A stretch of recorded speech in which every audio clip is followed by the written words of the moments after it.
Madam మార్చి నెల వస్తుంది కదా, సో మార్చి నెలలో ఏ ఏ రాశుల వారికి ఎలా ఉండబోతుంది అంటారు? తప్పక అది చూద్దాము. అంతకన్నా ముందు ఎప్పుడు మనం మాట్లాడుకుంటాం గోచారం మాట్లాడుకుంటాం. అంటే గోచారం అంటే ఏంటంటే ప్లానెట్స్ ఒక చోట ఉండవు, అందరికీ ముందు నుంచి నేను అదే చెప్తూ ఉంటాను. అంటే తిరుగుతూనే ఉంటాయి, అంటే స్టేషనరీ కాదు. మనం పుట్టినప్పుడు మాత్రం అవి అక్కడ ఉన్నాయని ఆ ప్రింట్ తీసి మనం చూసుకుని దాన్ని బట్టి ప్రెడిక్షన్స్ ఇస్తాం. ఏదైనా మనం ఎప్పుడైనా రాశి ఫలితాలు మాట్లాడుకోవాలి అంటే తప్పక ఏంటంటే గోచారం చూసుకోవాలి. అండ్ ఎప్పటికైనా సరే 3, 6, 11 అంటే ఏంటంటే ఒక రాశి నుంచి 3, 6, 11 ఇంట్లోకి ఎప్పుడైనా గోచారం జరుగుతుంది, ఎనీ ప్లానెట్ గోచారం జరుగుతుంది అంటే కనుక తప్పక అది బాగుంటుందని చెప్తూ ఉంటారు. కానీ ఎప్పటికైనా సరే ఇదంతా ఏంటంటే మిశ్రమ ఫలితాలే చెప్తాయి.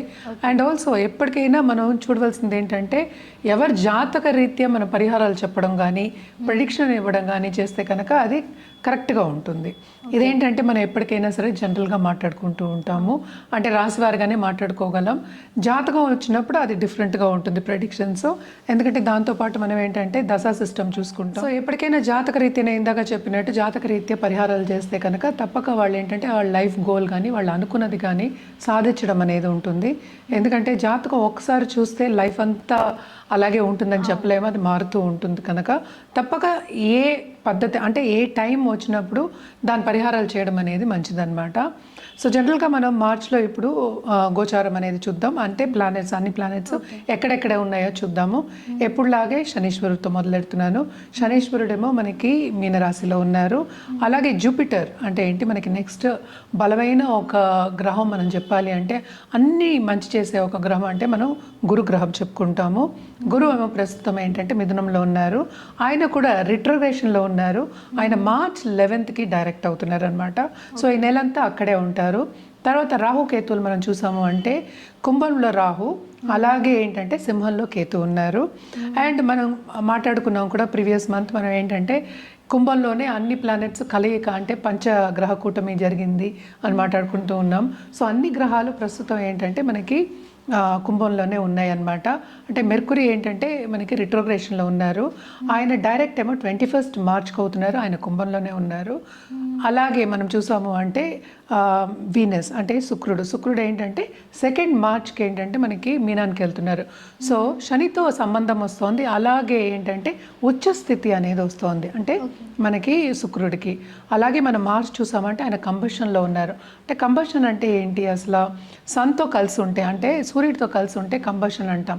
అంటే ఏంటి, కొంచెం స్తంభించిపోయే ఛాన్సెస్ ఉంటాయి, అంటే ఎక్కువ మనకి ఏంటంటే ముందుకెళ్ళే ఛాన్సెస్ అనేవి తక్కువ ఉంటాయి. అంటే ఏంటి, మార్స్ ఎనర్జీ అనేది తక్కువ ఉంటుంది. కంబషన్ అయినప్పుడు సన్ ఎనర్జీ అనేది పైకి వెళ్తుంది అని చెప్పడానికి కంబషన్ మనం చెప్పుకుంటున్నాం. ఆయన కూడా ఏంటంటే కంబషన్ నుంచి ఈ మధ్య బయటకు వస్తున్నారు. అలాగే నెక్స్ట్ మనం చూసాము అంటే సన్ ఏంటంటే మనకి మార్చ్ 15th మీనానికి వెళ్తున్నారు అనమాట. ఇది గ్రహస్థితి. అంటే మనం అన్ని ప్లానెట్స్ కవర్ చేసాం. మనకు తెలిసిందే ఏంటంటే చంద్రుడు 2 రోజులకు ఒకసారి మారుతూ ఉంటారు, 2.5 రోజులకి. సో ఇవన్నీ ఏంటంటే ఈ ప్లానెట్స్ కలిసినప్పుడు అంటే ఏంటంటే కలయిక ఉన్నప్పుడు కొన్ని యోగాలు అనేవి ఉంటూ ఉంటాయి అన్నమాట. సో దాని ప్రకారం మనం చూసామంటే 12 రాసుల వారికి, కొన్ని రాసుల వారికి చాలా బాగుంటుంది, కొన్ని రాసుల వారికి అంత బాగుంటుంది అనమాట. సో ఏదైనప్పటికీ మిశ్రమ ఫలితాలు ఎక్కువ ఉంటాయి. అదొకటి కాకుండా మార్చ్ 3 గ్రహణం అనేది ఉంది, అంటే చంద్రగ్రహణం, అంటే కేతు గ్రహస్థ గ్రహణం అనమాట. అది పుబ్బ నక్షత్రంలో అవుతోంది. సో తప్పక ఏంటంటే వాళ్ళు సింహరాశి వాళ్ళు జాగ్రత్త పడడం అనేది వెరీ వెరీ ఇంపార్టెంట్. కుంభరాశి వాళ్ళు కూడా చాలా మటుకు జాగ్రత్త పడాలి. అదొకటి కాకుండా మీనరాశి వాళ్ళు కూడాను. అలాగే ఏల్నాట్స్ అని కూడా మనకి మీనరాశి వాళ్ళకి, కుంభరాశి వాళ్ళకి, మేషరాశి వాళ్ళకి ఉందన్నమాట. సో వీళ్ళందరూ కొంచెం జాగ్రత్త పడడం అనేది మంచిది. అండ్ ఎప్పటికైనా సరే గ్రహణం విడిచిన తర్వాత స్నానం చేసి, విడుపు స్నానం అంటాము, స్నానం చేసి వెళ్ళి దానం ఇవ్వడం, ఎస్పెషలీ బియ్యం, అలాగే ఒక నాగ ప్రతిమ మనం బ్రాహ్మడికి గుడికి వెళ్ళి దానం ఇవ్వడం అనేది చాలా చాలా మంచిదన్నమాట. ఇది కూడా ఏంటంటే ఈవినింగే వస్తుంది గ్రహణం మనకి. సో ఎక్కువ పౌర్ణమి రోజు, అది మనకి హోలీ కూడా అయిందనమాట. హోలీ రోజే మనకి గ్రహణం అనేది మనకి ఐ డోంట్ నో ఎన్ని సెంచురీస్ తర్వాత వస్తుందో, బట్ సేమ్ డే రావడం అనేది ఇట్స్ అ కాంబినేషన్ కదా. ఎందుకంటే కొంతవరకు మనం అక్కడ సెలబ్రేట్ చేసుకుంటూ ఉంటాం, సెలబ్రేషన్కి కొంతవరకు మనకి భంగం వస్తుంది. అంటే ఏంటంటే ఒక ఫెస్టివల్గా చేసుకున్న వాళ్ళందరికీ గ్రహణం మూలాన్ని కొంచెం వరకు ఏంటంటే ఆ సెలబ్రేషన్ డిస్టర్బెన్స్ అనేది ఉంటుంది. సో ఇవన్నీ జాగ్రత్త పడిన తర్వాత ఏ రాశి వాళ్ళకి ఏంటి ఎలా ఉందో చూసుకుని వాళ్ళకి పరిహారాలు అనేది మనం చెప్పుకుందాం ఇప్పుడు. నాట్ ఓన్లీ దట్, ఏంటంటే జనరల్గా మన పరిహారాలు చేయాలి అంటే కనుక నవగ్రహాలకి తప్పక, నేను చెప్పినట్టు గ్రహణం కూడా ఉంది కనుక నవగ్రహాలకి మనం స్తోత్రం చదువుకోవడం కానీ, లేకపోతే హోమాలు చేయడం కానీ, లేకపోతే పూజ చేయడం కానీ, లేకపోతే జపం చేయడం కానీ, ఇలాంటివన్నీ చేసుకోవడం చాలా మంచిది. గ్రహణం టైంలో ఎప్పుడు చెప్తూనే ఉంటాను నేను, ఏదైనా మనం ఇప్పుడు జపం చేసుకోవడం కానీ ఆధ్యాత్మికంగా చేసుకునేవి ఆధ్యాత్మికంగా చేసుకోండి. అలాగే ఏంటంటే ఏదైనా నేర్చుకోవాలి అన్నప్పుడు ఆ టైం చాలా బెస్ట్ టైం అని చెప్తూ ఉంటాం అనమాట. గ్రహణం టైం ఎప్పటికైనా నేర్చుకోవడానికి కానీ, ఒక మంత్రోపదేశం తీసుకోవడానికి కానీ చాలా చాలా మంచి ఒక సమయం అని చెప్తూ ఉంటాం. తప్పక ఎవరికైనా అలాంటి పట్టు ఉంటే కనుక, అంటే ఇంట్రెస్ట్ ఉంటే కనుక తప్పక ఇవన్నీ చేయొచ్చు. కన్యా రాశి వాళ్ళకి మిశ్రమ ఫలితాలే చెప్పుకోవాలి. మనకి తెలుసు 12 ఇంట్లో ఏమో మనకి గ్రహణం జరుగుతోంది అండ్ 12 ఇంట్లో కేతు ఉన్నారు. అదొకటి కాకుండా ఈ రాశికి అధిపతి ఏంటంటే రిట్రోగ్రేషన్లో ఉన్నారు. ఆయన 21 మార్చ్కి డైరెక్ట్ అవుతున్నారు. అయినప్పటికీ ఆయన 6వ ఇంట్లో ఉన్నారు. సో 6వ ఇంట్లో జనరల్గా మనం ఏంటంటే చెప్పుకునేది ఎప్పటికైనా మంచి జరుగుతుందని చెప్పుకుంటూ ఉంటాము. కానీ ఇక్కడ ఏంటంటే సెకండ్ లార్డ్ కూడా ఏంటంటే ఎగ్జాల్టేషన్ పొజిషన్కి వస్తున్నారు. సో అందుకనే కొంతవరకు మిశ్రమ ఫలితాలని ఘోషిస్తున్నాయని చెప్తున్నారు. అంటే ఏంటి, second half of this month బాగుంటుంది అని చెప్పడం జరుగుతుంది అనమాట. తప్పక ఏంటంటే వీళ్ళకి ఎవరైనా ఎనిమీస్ ఉంటే విజయం సాధించడం అనేది తప్పక జరుగుతుంది.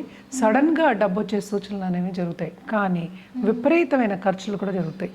ఎందుకంటే 7th మనకి శని ఉన్నారు, అలాగే సెకండ్ లార్డ్ వస్తున్నారు, అలాగే ఏంటంటే మనకి 12వ ఇంటి అధిపతి వస్తున్నారు, అంటే ఎవరు సన్ లార్డ్ కూడా వస్తున్నారు అనమాట.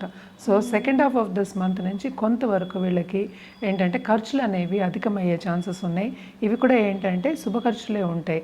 కెరియర్ పాత్రలో మాత్రం తప్పక వీళ్ళకి మంచి సూచనలు కనిపిస్తున్నాయి మార్చ్ 11th తర్వాత. ఎందుకంటే జూపిటర్ మనకి 10th ఉన్నారంటే 7th Lord 10th ఉన్నారు కనుక తప్పక పార్ట్నర్షిప్ బిజినెస్లో ఉన్న వాళ్ళకి కానీ, లేకపోతే ఒక ఫ్రెండ్ కంపెనీలో పనిచేస్తున్నారన్న వాళ్ళకి కానీ ఉన్నత స్థాయి వచ్చే ఛాన్సెస్ మనకి ఎక్కువ కనిపిస్తున్నాయి అన్నమాట. కొంతవరకు మంచి సూచనలు కనిపిస్తున్నాయి, కొంతవరకు అంత బాగాలేదు. ఖర్చులు అంటే మాత్రం విపరీతం, అది కూడా శుభ ఖర్చులే మనకి ఎక్కువ కనిపిస్తున్నాయి. అండ్ ఆల్సో మనం చూసాము అంటే ఇంట్లో కూడా శుభకార్యాలు జరిగే ఛాన్సెస్ కనిపిస్తున్నాయి అన్నమాట. కానీ ఏదైనప్పటికీ శ్రమ పడిందే వీళ్ళకి ఫలితం అనేది ఉండదు. అంటే ఏంటి, మనకు ఒక ఇంటి నిర్మాణం కానీ, లేకపోతే ఒక ఖరీదైన వస్తువు కొనుక్కోవడం కానీ, ఇవన్నిటికీ ఏంటంటే లోన్స్ తీసుకునే పరిస్థితి అనేది మనకి కనిపిస్తోంది. అంటే ఏంటి, శుభ ఖర్చులు అట్ ద సేమ్ టైం ఖర్చు. అంటే శుభ ఖర్చులు అంటే లాంగ్ టర్మ్గా ఆలోచించి ఖర్చు పెట్టడం అనేది మనం చెప్పడం జరుగుతుంది. తప్పక కెరియర్ పాత్ కొంతవరకు బాగానే ఉంది. అండ్ ఆల్సో ఏంటంటే సేవింగ్స్ అన్నీ వీళ్ళకి కొంచెం తక్కువ అయ్యే ఛాన్సెస్ ఉన్నాయి, కానీ ఇది లాంగ్ టర్మ్గా ఆలోచించి వాళ్ళు ఇన్వెస్ట్ చేయడం అనేది మనకి కనిపిస్తోంది. తప్పక స్టాక్ మార్కెట్ ట్రేడింగ్ కానీ, లేకపోతే మనం చూసాము అంటే ఇప్పుడు కమోడిటీ ట్రేడింగ్లో ఉన్న వాళ్ళకి కానీ, లేకపోతే కమిషన్ బిజినెస్ చేసే వాళ్ళకి కానీ ఒక రొక్కం వచ్చే ఛాన్సెస్ ఈ మంత్లో మనకి కనిపిస్తుంది. అంటే ఎక్కువ మోతాదు వచ్చే ఛాన్సెస్ మనకి ఎక్కువ కనిపిస్తుంది అనమాట. సో తప్పక వీళ్ళకి బాగానే ఉంటుంది. అదొకటి కాకుండా వీళ్ళ లైఫ్ పార్ట్నర్ కానీ, లేకపోతే బిజినెస్ పార్ట్నర్ కానీ తప్పక విస్తరించే ఛాన్సెస్ అనేవి మనకి ఎక్కువ కనిపిస్తున్నాయి. కానీ శ్రమ అనేది చాలా అధికం ఉంది. సో తప్పక ఏంటంటే ఫిజికల్ అంటే హెల్త్ చూసుకునే ఒక మంత్ కింద చెప్పడం అనేది జరుగుతుంది అనమాట. బాధ్యతలు అనేవి వీళ్ళకి ఎక్కువ ఇస్తారు, ఎక్కువ ఉంటాయి కూడాను. సో తప్పక ఏంటంటే టైం అనేది సరిపోకుండా వీళ్ళు కంటిన్యూస్గా పనిచేయడం అనేది మనకి కనిపిస్తుంది. అంటే పరిగెత్తి పనిచేయడం అనేది మనకి ఎక్కువ కనిపిస్తోంది. సో అటు దాంపత్య జీవితంలో కూడా కొంతవరకు ఎడబాటు అనేది లేకుండాను అంటే అనుకూల పరిస్థితి మనకు కనిపిస్తోంది అనమాట. సో ఏదైనప్పటికీను వాళ్ళ ఇంట్లో పిల్లలకు కానీ, లేకపోతే కుటుంబ పరంగా కానీ స్టేటస్ కొంతవరకు ఇంప్రూవ్ అయ్యే ఛాన్సెస్ అనేది మనకి కనిపిస్తోంది. సో తప్పక ఏంటంటే అన్ని రంగాలు కాకుండాను కొన్ని రంగాల్లో వీళ్ళకి ఈ మంత్ బాగానే ఉందన్నమాట. ఓకే, మరి ఈ రాశి వారు ఎలాంటి పరిహారాలు చేస్తే బాగుంటుందంటారు?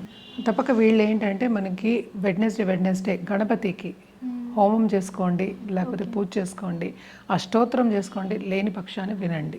ఓకే. మనకి యూట్యూబ్లో అన్నీ దొరికిపోతున్నాయి. సో వినడం అనేది వెరీ వెరీ ఇంపార్టెంట్. అదొకటి కాకుండా మార్చ్ 3ని తప్పక 12వ ఇంట్లో మనకి జరుగుతోంది కనుక అటు కుటుంబ రీత్యా కొంతవరకు ఇబ్బందులు వచ్చే ఛాన్సెస్ మనకి, అంటే అడ్డంగాలు వచ్చే ఛాన్సెస్ మనకి కనిపిస్తున్నాయి. అండ్ ఆల్సో ఫైనాన్షియల్ అంటే ఖర్చులు అనేవి చాలా ఎక్కువ, నేను ఇందాక చెప్తూ ఉన్నాను. సో ఇవన్నీ కనిపిస్తున్నాయి కనుక తప్పక స్నానం చేసి పట్టువిడుపు, అంటే గ్రహణం పట్టువిడుపు అయిన తర్వాత స్నానం చేసి దానం ఇవ్వడం అనేది వెరీ వెరీ ఇంపార్టెంట్ అనమాట. బియ్యం 1.1 kg ఇస్తాం అనమాట. దాంతోపాటు నవగ్రహాల చుట్టూ మినిమం 108 times మన ప్రదక్షిణ చేయడం అనేది ఎక్స్ట్రీమ్లీ ఇంపార్టెంట్. అంటే నిండు బ్రాహ్మణుడికి, అంటే చదువుకున్న ఒక బ్రాహ్మణుడికి వాయనం ఇవ్వడం ఆ రోజు చాలా చాలా మంచిది.